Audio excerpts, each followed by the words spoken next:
Chapter 15. And it came to pass after this, that Absalom prepared him chariots and horses, and 50 men to run before him.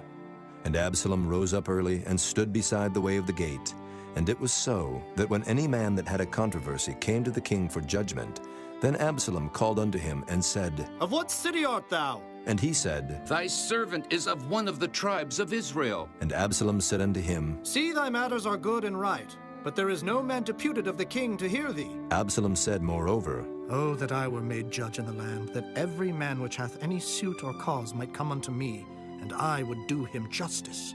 And it was so, that when any man came nigh to him to do him obeisance, he put forth his hand, and took him, and kissed him.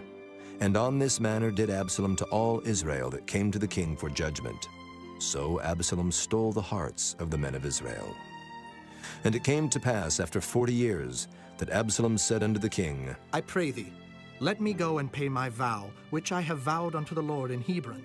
For thy servant vowed a vow while I abode at Geshur in Syria, saying, If the Lord shall bring me again indeed to Jerusalem, then I will serve the Lord. And the king said unto him, Go in peace.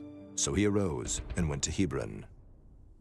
But Absalom sent spies throughout all the tribes of Israel, saying, As soon as ye hear the sound of the trumpet, then ye shall say, Absalom reigneth in Hebron.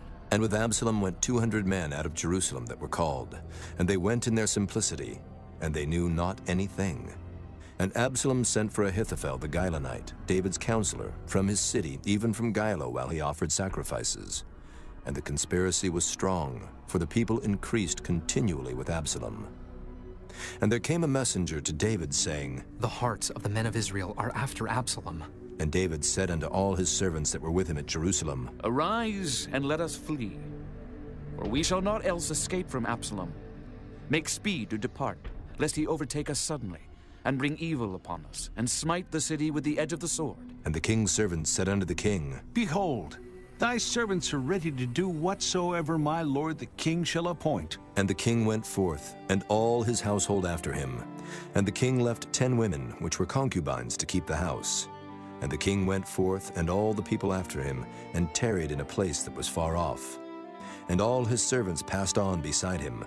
And all the Kerethites, and all the Pelethites, and all the Gittites, 600 men which came after him from Gath, passed on before the king.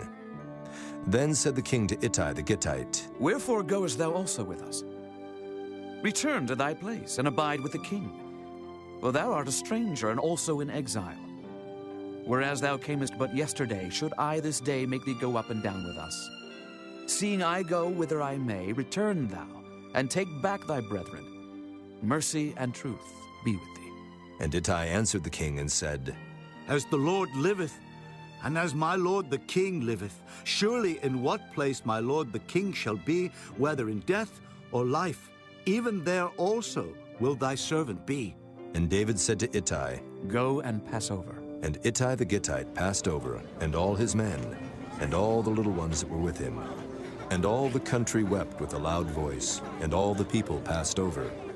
The king also himself passed over the brook Kidron, and all the people passed over toward the way of the wilderness.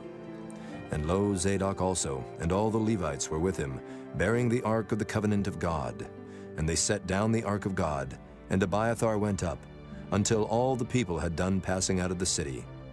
And the king said unto Zadok, Carry back the ark of God into the city.